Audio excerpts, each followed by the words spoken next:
ન્યૂઝમાં આપનું સ્વાગત। સમાચારો સાથે હું ઘનશ્યામ। વિગતવાર જોઈએ તો રાજકોટના ધોરાજીમાં મુથુટ ફાઇનાન્સમાં થયેલી લૂંટનો ભેદ ઉકેલાઈ ગયો છે। 90 લાખની આ લૂંટ કેસમાં પોલીસે 5 શખ્સોને ઝડપી પાડ્યા છે તેમજ 20 લાખ રૂપિયા કબજે કરી લીધા છે। ઝડપાયેલા 5 શખ્સોમાં શાપર વેરાવળના 4 શખ્સો અને એક શખ્સ ધોરાજીનો છે।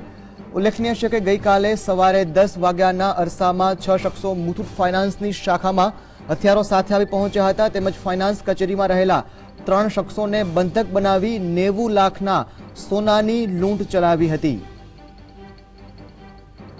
સંવાદદાતા મયુર ફોન લાઈન પર જોડાયા છે। જી મયુર, જણાવો કે ધોરાજીના મુથુટ ફાઇનાન્સમાં જે ચકચારી લૂંટની ઘટના બની હતી તેમાંથી 5 શખ્સોને ઝડપી લેવામાં આવ્યા છે। શું વધુ વિગત છે? ઘનશ્યામ, જણાવી દઉં કે પોલીસને મળેલી મહત્વની સફળતાની અંદર સ્થાનિક ગુપ્તચરોનું જે નેટવર્ક છે તે અને સીસીટીવી ફૂટેજ આ બંને ખૂબ જ મહત્વની ભૂમિકા ભજવી છે। ખાસ કરીને એક જ બાઇક ઉપર 3 જે લૂંટારુઓ હતા મુથુટ ફાઇનાન્સમાંથી લૂંટ કરીને સીધા ભાગી ગયા હતા અને તેમનું પગેરું રાજકોટ નજીક સાપર હોવાનું જાણવા મળ્યું હતું। હાલ તો લોકેશન ક્યાંથી પકડાયા છે તે પોલીસ દ્વારા ડિક્લેર કરાયું। સવારે 1 વાગે તમામ વિગતો જાહેર તેમજ એસપી અધિકારીઓની ટીમ આ 5 આરોપીઓ છે તેની પૂછપરછ કરી રહી છે।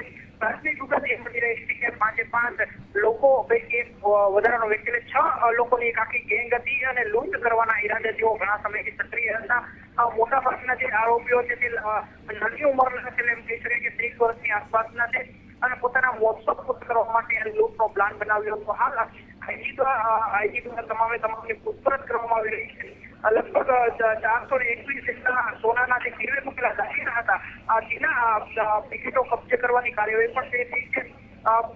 તમામ જે લૂંટારુઓ છે તેને ઝડપવા માટે ગઈકાલે જ રાજકોટ જિલ્લા એસપી દ્વારા 2 લાખનું ઇનામ પણ જાહેર કરવામાં આવ્યું હતું અને ઇનામ ઉપરાંત જે પોલીસને જે સીસીટીવી ફૂટેજ મળ્યા હતા, જે બાઇકના નંબર મળ્યા હતા અને જે લૂંટારુઓની ગતિવિધિથી સ્થાનિક જે સૂત્રો હતા તેની પોલીસને ખૂબ ચોક્કસ પકડાય બાતમી મળી હતી, જેના આધારે લૂંટારુઓ પકડવામાં આવ્યા છે।